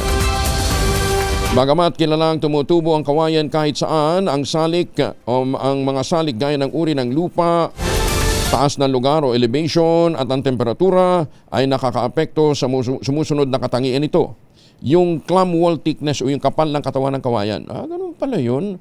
Strength o tibay o lakas at clam density. Ayan, Kaya dapat kumukonsulta tayo muna sa mga dalubhasa bago tayo papasok o magbe-venture sa malawakang pagtatanim ng kawayan. Tawag kayo, hanapin po ninyo ang Philippine Bamboo Foundation. Maganda umaga, Pilipinas! Dinipensahan ni Senate President Pro Tempore Ping Lacson si Senator Loren Legarda laban sa mga ulat na ito umano ang nasa likod ng planong pagpapatalsik kay Senate President Vicente Sotto III sa posisyon. Sa isang pahayag, tinawag ni Lacson na kasinungalingan, malisyoso ang kumakalat na impormasyon na si Legarda ang nagboluntaryo na mangalap ng boto para magkaroon ng bagong mayorya sa Senado. Ayon kay Lacson, matapos ialok kay Legarda ang Senate presidency, ikinalat naman ngayon ng mga nasa likod ng nasabing hakbang na siya ang pasimuno nito. Umugong ang palitan ng liderato sa Senado nitong weekend, bagay na itinanggi rin naman ng ilang senador. Una nang inilarawan ni Lacson bilang isang continuing crime ang mga post sa social media nitong weekend na nagpapahiwatig ng manoy pagpapalit ng pamunuan ng Senado. Wala pang nilalabas na pahayag si Legarda kaugnay ng sinasabing siya ang pasimuno sa kudeta sa Senado. Mga plano at rekomendasyon ng ICI dapat nang isumite kay Pangulong BBM. Detalye ng balita mula naman kay Manang Milky Ruganan, RH12. Mayang buntag, magandang umaga, Manang Milky. Dapat magsumite na ang Independent Commission for Infrastructure na marekomendasyon kay Pangulong Bongbong Marcos kung ano ang plano ng komisyon. Reaksyon to ni Bicol Saro Party List Representative Terry Ridon, Chair ng House Committee on Public Accounts, sa report na ipinapaubay na ni Pangulong Bongbong Marcos sa komisyon ang pagpapasya sa kanilang kapalaran. Ayon kay Ridon, mas malaki ang magiging ambag ng ICI sa pagpapanagot sa mga sangkot sa flood control anomaly kung mas malaki at mas marami ang kanilang mga tauhan. Sabi ni Ridon, sa lalong madaling panahon, magandang magsumite na sa Pangulo ang liderato ng ICI ng kanilang mga susunod na plano, partikular ang pagbubuo muli ng kumpletong bilang ng mga commissioners ng komisyon. Una rito, sinabi ng Malacanang, ang kapalaran ng ICI ay nanatili sa kanilang desisyon kung kukuha ng mga miyembro o ganap ng tapusin ang kanilang investigasyon at makikinig umano ang Pangulo anuman ang magiging desisyon ng ICI. Ako si Milky Ruganan, nagulat para sa DCRH, una sa Pilipinas, una sa Pilipinas. Maraming salamat, Manang Milky. 10 minuto na makalipas ang alas 5 ng umaga. Tumutok sa DZRH at manalo ng instant 1,000 pesos sa Malacash promo kasama ang Pride Detergent. Malakasan ang makinig at manood sa DZRH! Sige, agahan natin ang pamimigay ng pera. Nasa May Maricaban, Pasay City, si Sherwin Alparo, kasama ang tropang pogi ng Pride Detergent. Sherwin. Yes, Kuya Angel, magandang umaga. At dito nga sa Barangay 179, dito sa Maricaban, sa Pasay City, nakikita natin muna yung lumang listener na to. Mula noon hanggang ngayon, nakatutok pa rin sa DZRH. Ano mo, tatay, pangalan niyo po? Eduardo Armilius po. Si Tatay Eduardo, mantakin mo, minsan na siyang nanalo dati sa DZRH. Pakita mo yung kanya na palalunan na yun, no? Tignan mo yung radyo niya, Tapos meron pang isa pang radyo na doon sa loob. Talagang radyo. DCRH. Talagang DZRH ever since. Mula noon hanggang ngayon po, DCRH talaga ako. Bakit DCRH, Tatay? Diyan po talagang, totoong mga balita ang dyan. Minsan yung iba, hindi mga totoo. At RH talaga, mga totoo balita dyan. Ayun, tignan mo naman talaga. Bye. Diyan talaga ako lagi nakasubaybay mula pa noon hanggang ngayon. At sino pa po rin mga announcer sa DZRH? Sila Sir Angelo Palmones, sila po si May Binauhan, Dio Makalma, sila Sherwin, Bat Alparo, Ate ko, dinamay ko. Oo, hanggang pakinig lang ako, di ko inaasahan na meron akong makakausap din sa RH. Kuya Angel, paborito ko pala nito. Dahil paborito mo sa RH, ito meron kang 1,000 pesos. Maraming salamat po. Sir Angelo Palmones. Ay sana po lahat na makinig po sa RH. Lahat po mga balita dyan po mga totoo. Ayan, Kuya Angel. Sherwin. Kuya Angel. Talaga namang hindi niya malilipat yung radyo. Nakahinang na yata sa DCRH. Pati na yung yung radyo. Ayun na po. Salamat ako. Dumot ko sila. Napalitan. Ayan, ang palitan natin. Sige. Maraming salamat po. Wag ko kayo mag-alala, Tay. After 10 years, papalitan natin uli yan, ha? Hindi kayo mapapalitan po. Ngayon pa lang, Angelo, mapapalitan na. Mapapalitan na ngayon. Okay po ako. Ayan, sige. Angel, ito, malaman natin kung talaga nakikinig sa programa mo. Ano ang ating word of the day? Sporadic po. Sporadic! Dahil ako ang ating word of the day. Ito, meron kang lithium component, hatid ng Astron Appliances, alagang Astron, alagang maaasahan, available sa inyong mga suki appliance store nationwide. Alagang Astron, alagaan ka! Diba? Sabi-sabi pa yung jingle. Tama na. Baka bumagyo. Paparating na si Basyang. Meron na siyang mini component. Meron pa siyang medium component. Ayan o, pero yung kanyang luma, mapapalitan na naman. Ayan o, yung kanyang lumang radyo. Anong masasabi mo? Masaya po ako. Maraming salamat po. Kasi parang kala ko sa panaginip lang to na meron akong makakausap na mga galing sa R8. Kala ko si Sir Angelo, di ko makakausap hanggang pakinig lang. Ano probinsya to, Tay? Maraming salamat po. Sana po lahat makinig ng Tay, ano probinsya mo, Tay? Ano probinsya mo? Ano po ako, Bicol, Camarines. Bicol, Oragon.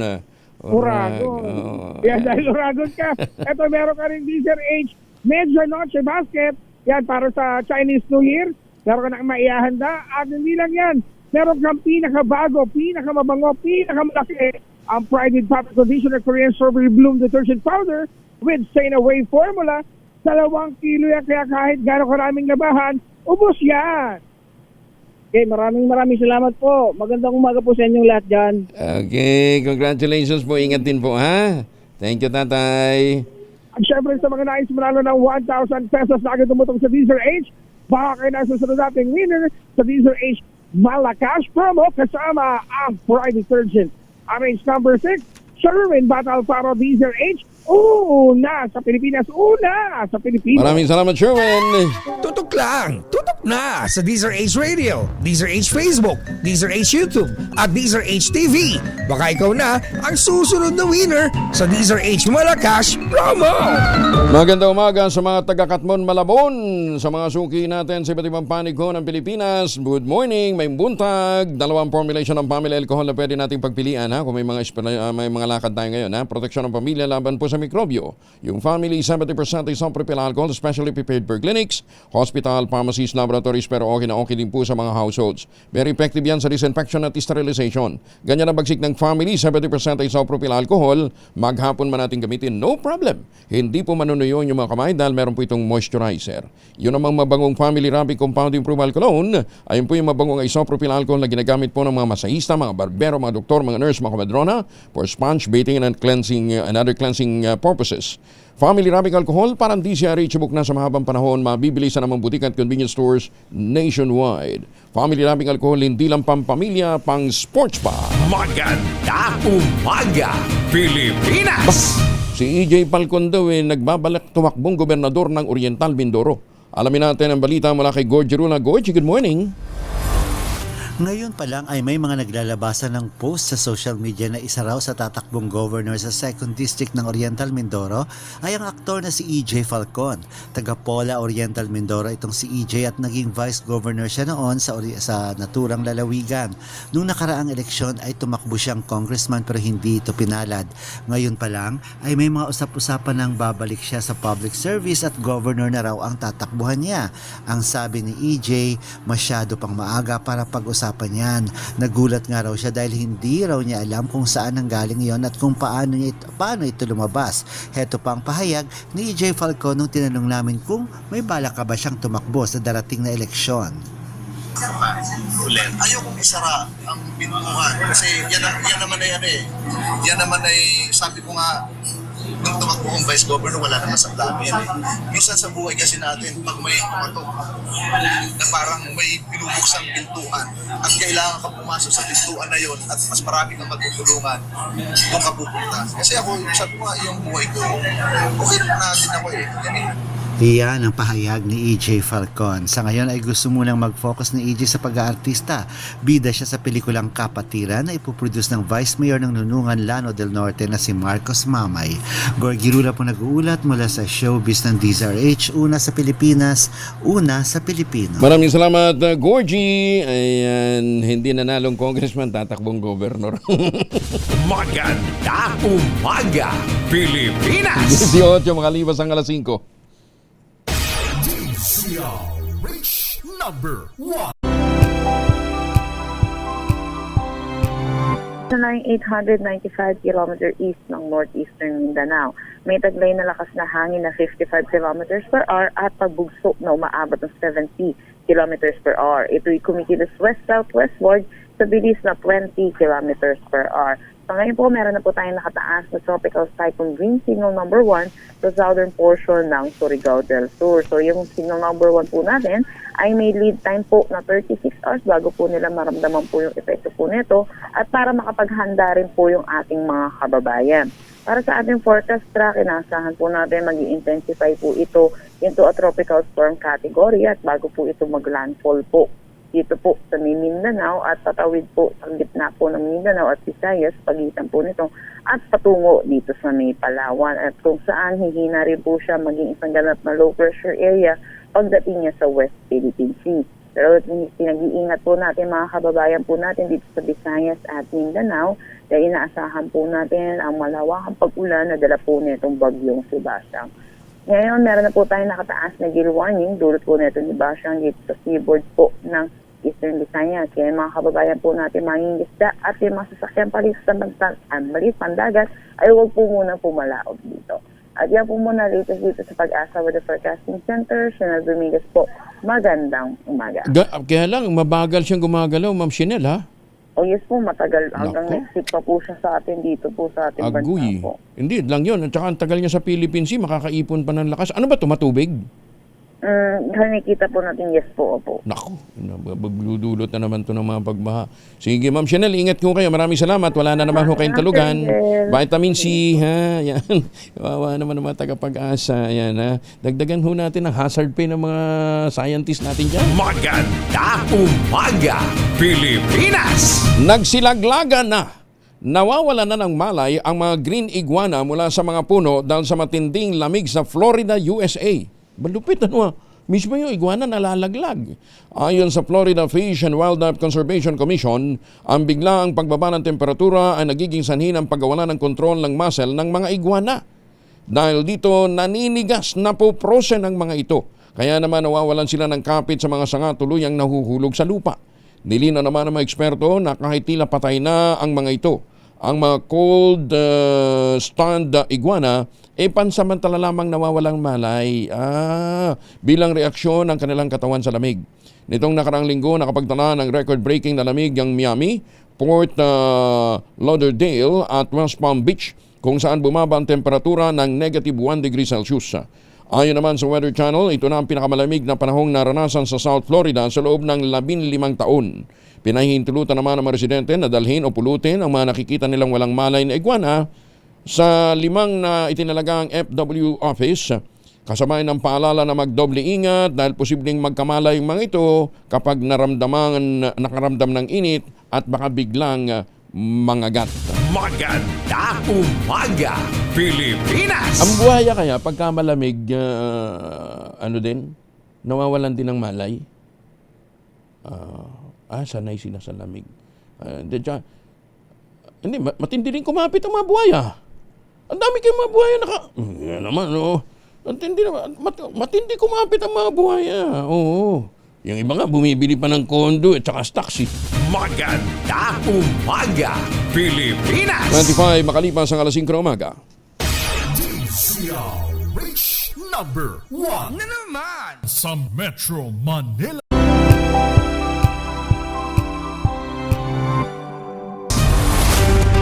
5:29 na, Mayor Sene Mendoza ng Talisay, Batangas. Good morning! Siyempre, si Justice Max De Leon, si Justice Energito, si Ambassador Hayamping, yung mga suki nating maagang gumising.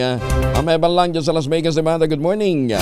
Oy, sa mga taga Macau, magandang umaga ho sa inyo. At yung Midnight Singers natin dyan sa San Diego, California, good morning po kayo, sa inyo. Ingat po Tito Manny at saka kay Boss Jun Yambao. Sa mga suki natin dyan sa Clark at Subic, dami din pala nakatutok sa atin dyan tuwing umaga. Good morning ho sa inyo. At doon sa mga pabalik natin mga seafarers, kung kayo ay magpapasalubong ngayong Valentine's Day, wag na pong imported na tsokolate. Meron po tayong tangerine chocolate. Ang tangerine chocolate po ay produkto ng mga magdiniyog ng mga magsasaka yung po sa lalawigan ng Quezon. Sa tulong nga po ni Dr. Helen Tan, yung po mga planting material ng kakao galing Davao, hinakot po yan para maitanim po sa ilalim po ng mga nyugan. Kaya ngayon, nagpo-produce na ho sila ng dekalidad na cacao beans, binoprocess para maging tangerine chocolate. Available sa 0919-095-5935. Meron din po itong mahigit 10 variants sa mga raw material, galing din po sa ani ng mga magsasaka. I-check po ninyo sa tangerinechocolate.ph. Sabi nga po ni Dr. Helen Tan, sino bang magmamalasakit sa Pilipino kundi ang kapwa Pilipino? Kaya sa bawat tangkilik natin ng tangerine chocolate, pinalalakas natin ang loob ng ating mga magsasaka. Pinalalakas natin ang ating lokal na ekonomiya. Tangerine chocolate 100% gawang lokal, but taste and looks global. Tinulungan ito ng DTI at ng DOST. Tangerine chocolate, sabi po ni Dr. Helen Tan, 100% gawang Pinoy. Kaya sana ating tangkilikin at suportahan. Maganda umaga, Pilipinas! Hoy, happy fiesta ngayong February 4 at bukas dyan po sa Santa Maria, Bulacan. Aba, happy fiesta Binabati natin ang mga taga Santa Maria sa inyo pong kapustahan ng La Purisima Concepcion Patron. Yun yung patron nila. La Purisima Concepcion. Pagbati galing kina Congressman Ador Plato, Girly Plato at mga anak at mga apo. Ayan Enjoy kayo sa inyong piyesta. Nako, dami na naman kakain doon ng libre, Sa mga taga Santa Maria, Bulacan, happy fiesta. Ayan Magandang umaga din sa Kalintaan, Occidental, Mindoro at sa mga taga Guadalupe, Barangay Guadalupe, Inupacan, Leyte. Si Bentong, yung ating in-house na botanist, ito sabi niya, mga alligator naman, ilong lang ang nakalabas sa frozen lake. Ayun, naka-hibernate sila. Mata lang ang gumagalaw. Ayun, Kumustahin na rin natin yung mga ipatatawag na mga alligator. Yung mga ipapatawag na buhaya ng Senate Blue Ribbon Committee. Ayan, tuloy daw ho yung hearing bukas. Sabi ni Senator JB, doon ho sa mga ghost receipt at saka mga ghost collection. Anything goes to their mansion. Talaga Sige nga, abangan nga natin bukas kung talagang pasisiputin o ipinatawag yung pong mga dapat na ipatawag na mga sangkot sa mga ghost receipt at sa mga ghost collection. Ayan, bukas yan, malalaman ho natin. Kung hindi, totoo yung kwento. Totoo yung kwento. Yung kwento ko sa inyo, tungkol doon sa nagkota ng tig-100 manok. Maganda umaga, Pilipinas! Lumobo sa 17.71 trillion pesos ang utang ng Pilipinas pagkatapos ng 2025. Sa ulat ng Bureau of Treasury, mas mataas ito ng 1.66 trillion o higit 10% kumpara sa kaparehong panahon noong 2024. Paliwanag ng Bureau of Treasury dahil ito sa pinondohang development programs at paghina ng piso kontra dolyar at iba pang currencies. Mula sa kabuang utang ng bansa na 12.12 trillion at 12.12 ang domestic debt, habang 5.59 trillion naman ang foreign debt. Mula sa bagong global bonds, development assistance sa international development partners at epekto ng pabago-bagong foreign rate. Maganda umaga, Pilipinas! Pondo na nakalaan para sa PhilHealth dapat ibigay ng automatic para sa katuparan ng Universal Healthcare Law. Ayon po ito kay Senator Loren Legarda. Detalye ng balita mula kay Raymond Adpaz, RH28. Raymond, good morning. Mahihirapang umunlad ang isang bansa na hindi may bigay ang basic na pangailangan ng taong bayan sa larangan ng kalusugan. Ito ang deklarasyon ni Senador Loren Legarda sa kanyang privilege speech hinggil sa hindi pa lubos na naipatutupad na Universal Healthcare Law. Dahil hindi na ibibigay ang dapat ay obligadong pondo na taunang inilalaan para sa Philippine Health Insurance Corporation o PhilHealth. Ayon kay Legarda, sa papel ay saklaw na lahat ng mga Pilipino ng National Insurance Program. Ngunit sa katotohanan ay marami pa rin ang hindi natutugunan ang pangangailangang medical. Narito si Senador Loren Legarda. On paper, buong populasyon ng Pilipinas ang sinasabing saklaw ng National Health Insurance Program. Ngunit, sa totoong buhay, alam natin na marami pa ring hindi nakakatanggap ng sapat na tulong sa oras ng pangangailangan.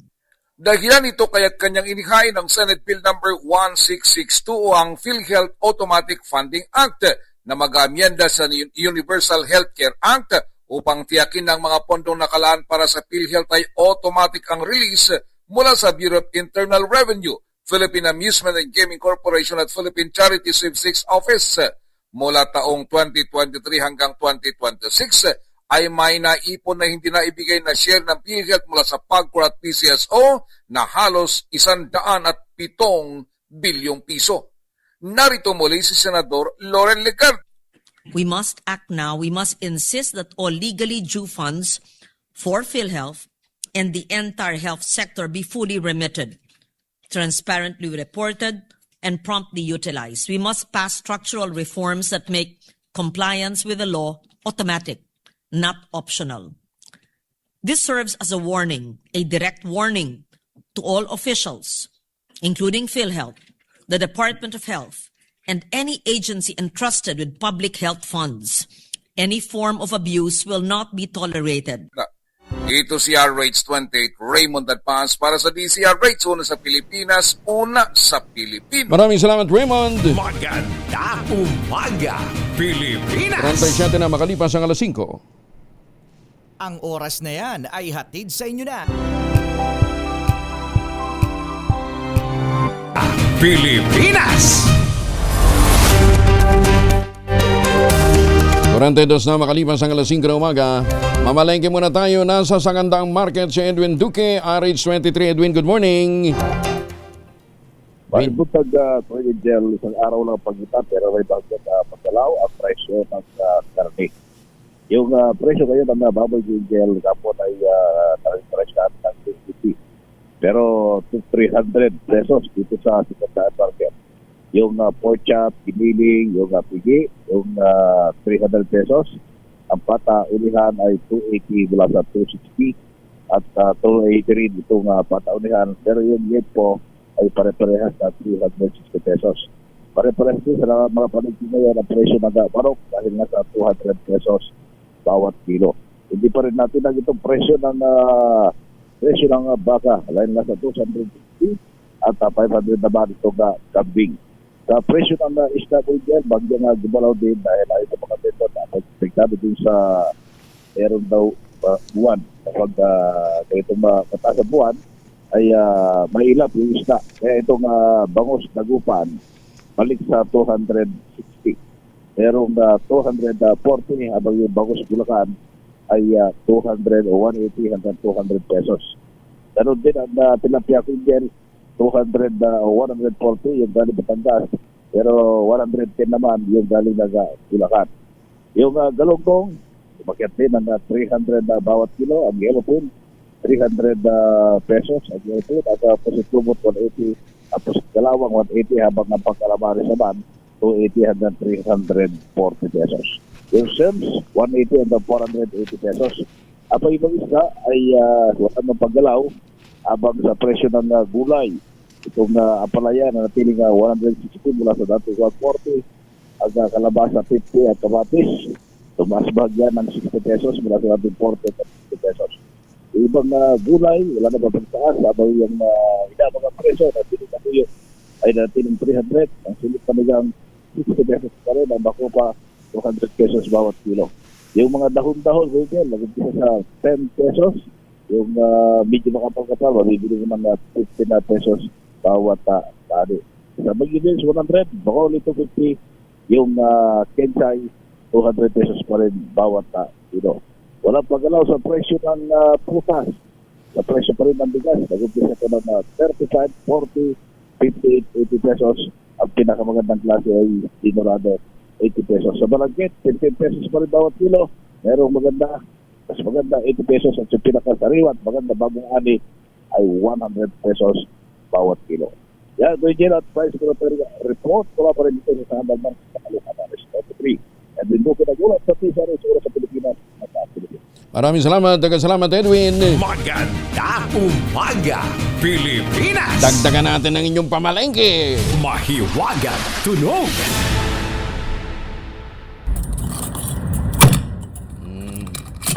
Basta dalawang item yung hinahanap natin, ginagamitan po yan ng kandila. Ayan, ha? Maraming sizes ng kandila, di ba? Bahala kayo humula kung ano dyan. Basta ginagamitan ng kandila. Ang inyong mga sagot, ipapadala po ninyo sa 0919-282-6485. Sundin po ang tamang format po ng pagte-text empty space, name slash, other slash, contact number slash, at ang inyong sagot. Isang beses lamang po maaaring mag-text sa ating text line gamit ang inyong mobile number. Sa mga sasagot online, kinakailangan meron po kayong sharer badge. Ayan, ha? Magkano ngayon? 7,000. Sakit na sa bulsa ito, ano ha? Tigil na kaya natin itong kalokohan to. 1,000 din ito na-hold up sa bulsa ko araw-araw. Kasiyahan lang, katuwaan lang. Oh. Share your blessings, ika nga. Ayan na. 7,000 ang naghihintay na premyo sa Mahiwagang Tunog. Maganda umaga, Pilipinas! Natitiyak naman ng Pangulong Bongbong Marcos Jr. sa Department of Agriculture na dapat maayos, ligtas at matibay ang lahat ng mga farm-to-market road projects ng pamahalaan. Ayon kay Palace Press Officer Claire Castro, babantayan ng Pangulo ang bawat proyekto para masigurong tama na aayon sa itinakdang oras ang pagkakagawa sa mga ito. Sinabi ni Castro, nais ng Pangulong BBM na maramdaman ng mga magsasaka at mga mangingisda ang benepisyo ng mga kalsada, lalong-lalo na sa mabilis at murang pagdadala ng kanilang mga produkto sa mga pamilihan. Kasabay nito, pinag-utos din ng Presidente, agad bayaran ang mga kontratista na maayos naman ang trabaho at sumusunod sa kontrata. Dadaan sa masusing pagsusuri ang mga proyekto upang siguruhin na nasusunod ang wastong engineering standards at consistent sa pagkakagawa ng mga ito. Samantala, biglang kumatila na muna ko, nagbabala ang Bureau of Customs at ang Bureau of Immigration sa publiko kaugnay ng talamak na online lab scam. Hanggang ngayon ba meron pa rin ito? Sa nalalapit na pagdiriwang ng Valentine's Day na gumagamit ang pangalan ng ahensya para makapangikil. Nagugat ang babala matapos makatanggap ng impormasyon ng BI. Meron pong isang walk-in inquiry mula sa isang babae kaugnay ng email na kanyang natanggap umano mula sa isang immigration official. Sa mensahe, nagpadala ng package ang foreigner na boyfriend ng babae, ngunit naharang daw po ng BI at kailangang bayaran para maipadala sa kanya. Ayon kay immigration spokesperson Dana Sandoval, hindi mula sa ahensya ang nasabing mensahe at isa itong uri ng love scam. Paglilinaw pa ni Sandoval, hindi nangaharang ng mga parcel, hindi nag-aasikaso ng mga delivery at hindi din nangungulekta ng bayad para makapagpalabas ng package ang Bureau of Immigration. Ayon naman kay Customs Assistant Commissioner at Spokesperson Philip Vincent Maronilla, sa kanilang karanasan sa BOC, karaniwang nagsisimula ang panloloko sa social media o mga dating sites, lalong-lalo na sa mga senior na napiling may asim pa sila.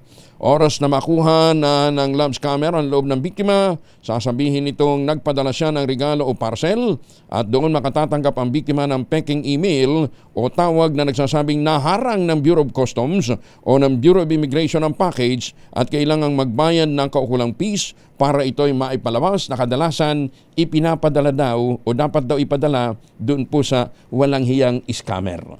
Sige ha, nabigyan na kayo ng babala. Pauto pa kayo. Maganda umaga, Pilipinas! PA at driver ni Rian Ramos natatakot para sa kaligtasan, sumalang naman sa medical legal examination. Detalye mula kay Giselle Ricaport, RH15. Giselle, good morning. Good morning, Kuya Angel. Natatakot daw si Alias Totoy, ang PA driver ni Rian Ramos para sa kanyang kaligtasan matapos ireklamo ng torture at illegal detention ang kanyang amo at kaibigang sina Michelle D. at Samantha Panlilio. Ayon sa National Bureau of Investigation, walang natatanggap na banta sa buhay ang complainant pero natatakot siya sa seguridad dahil kilala at malaking tao ang kanyang kalaban. Kahapon muling bumalik si Alias Totoy sa bureau na humingi sa kanya ng paglilinaw sa ilang bagay. Sumailalim na rin siya sa medical legal examination at nagsumite ng medical record sa kagawaran.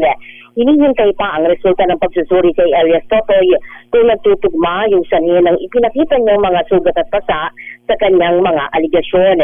Sinabi ng NBI na batay sa kanilang pag-uusap ng complainant, hindi naman tinangkang makipag-ugnayan o lapitan siya ng 3 babaeng inirereklamo. Una ng pinabulaanan ng kampo ni D. at Ramos ang aligasyon at iginiit na baka gumaganti lamang si Alias Totoy sa ikinaso sa kanyang qualified theft kaugnay o qualified theft kaugnay ng pagnanakaw sa angpaw na may sensitibo raw na mga larawan. Ito si Giselle Ricofort para sa DZRH, una sa Pilipinas, una sa Pilipino. Maganda umaga, Pilipinas! Maraming salamat, Giselle. 5:51 ang oras sa buong kapuluan. Nananakita ba niyong kasukasuan? Nagkaka-wrinkles? Humihina ba ang ating kalamnan? Epekto po yan ng ating pagtanda. Ipinakikilala po ang Ultraplex, isang health drink mula po sa lamikha ng Ultabio, backed by Japanese technology. Ang Ultraplex ay may HCG complex, hydrolyzed marine collagen para sa skin at joints, HMB pampalakas ng muscles, glucosagreen para sa ginhawa ng kasukasuan. Available in coffee with stevia at powdered drink mix. Kayang bawiin ang galaw, sigla at ganda kahit nagkakaedad na with proper diet and exercise. Hanapin po ito sa Shopee, Lazada at ultabio.shop. Ang Ultraplex ay hindi gamot at hindi pwedeng gamitin panggamot sa anumang uri ng sakit. If symptoms persist, consult your doctor. 9 na minuto bago mag-ACES ng umaga. DZRH number 1 Na naman! sa Metro Manila, pati rin sa Mega Manila.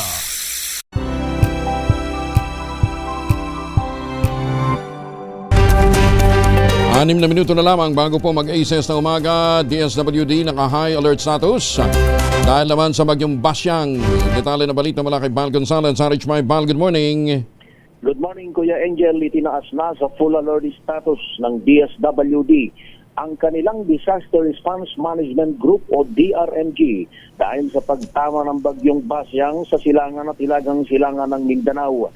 Ayon kay DSWD spokesperson at Assistant Secretary Irene Dumlao, handa na silang magbigay ng agarang tulong sa mga posibleng masalanta ng bagyo. Bahagya ni ito ng pinalakas na bagong bansa handa program upang matiyak na may sapat na relief goods sa kanilang mga warehouses sa buong bansa bago pa man dumating ang isang kalamidad gaya ng bagyo. Sabi ni Dumlao, nakaposisyon na ang mga family food packs sa iba't ibang rehiyon kasama na rito mga non-food items.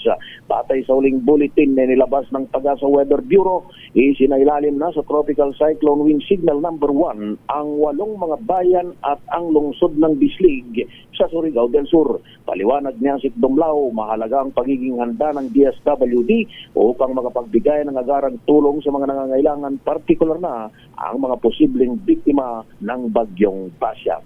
Ako si Val Gonzalez, DZRH, una sa Pilipinas, una sa Pilipino. Maraming salamat, Val. Samantala, Chinese vessels sa West Philippine Sea nananatiling mataas sa 48. Detalye na balita mula kay Jal Paron sa RH52. Jal, good morning. Angel, patuloy na minamanmanan ng sinatahang lakas ng 48 sasakyang pandagat ng China sa West Philippine Sea.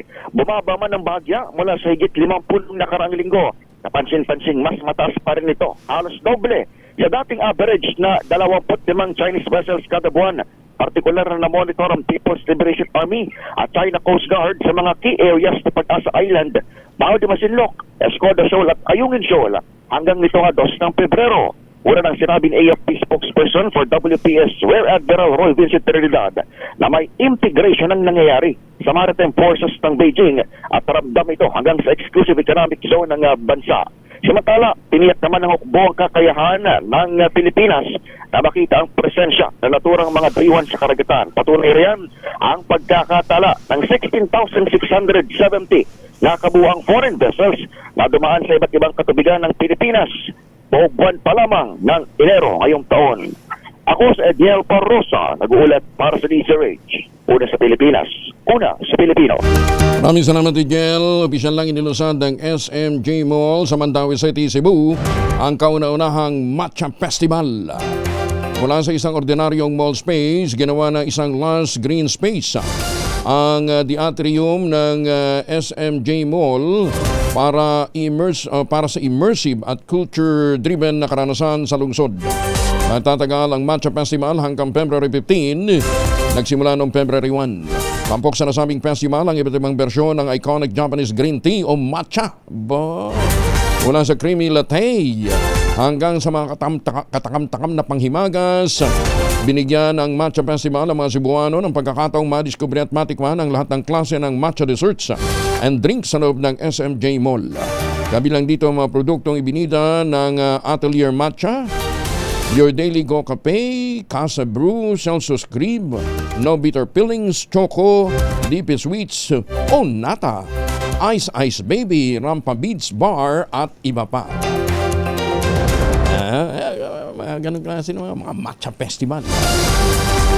Tatalakay naman ng Korte Suprema sa kanilang full court session ngayong araw ang petisyon ng puganteng si Saldi Co na humahamon sa legalidad ng kinakaharap na kaso kaugnay ng manumalyang flood control project sa Oriental Mindoro.